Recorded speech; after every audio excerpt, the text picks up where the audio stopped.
Un avis très pessimiste sur une certaine forme de tourisme, c'est-à-dire le tourisme de masse qui se pratique comme on pratiquerait de l'industrie extractive. Je pense que ce tourisme a vécu et que ce modèle n'est plus aujourd'hui un modèle durable et il n'est de toute façon plus viable économiquement.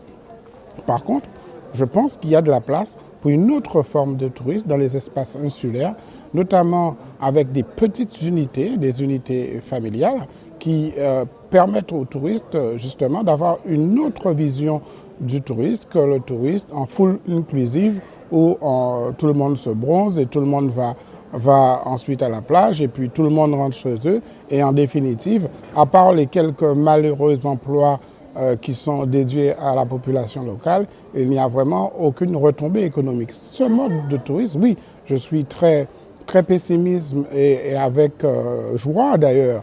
Si ce style et ce modèle économique pouvait effectivement laisser la place à un autre modèle, c'est effectivement vers ce dont moi je pense qu'il faut aller et ce que j'encourage moi en tant que député européen au Parlement européen. En fait, ça profite aux grands groupes, le Club Med, Accor, ce sont les grands groupes qui profitent. Les populations locales, ils ont quoi? Ce qu'ils récoltent, c'est très simple.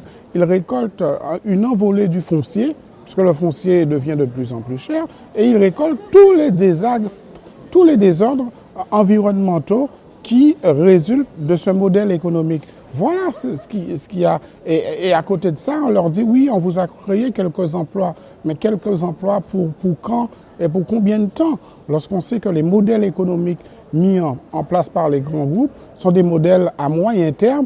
Et une fois l'investissement effectivement amorti et une fois le seuil de rentabilité atteint, de toute façon, dès que la conjoncture économique tourne, ces grands groupes ferment. On a, par exemple, en Guadeloupe, des hôtels qui ont fermé les unes après les autres parce que, justement, ils faisaient un tourisme qui ne convenait pas à la situation de l'île et auquel la population n'avait pas été du tout associée. Donc, je vous le dis encore, on fait du tourisme de masse comme on pratique de l'industrie extractive. Il faut que ce soit des décisions politiques. Je veux dire, une décision politique, c'est par exemple de ne pas accorder de permis de construire aux grands groupes hôteliers. Voilà, ça c'est une décision politique.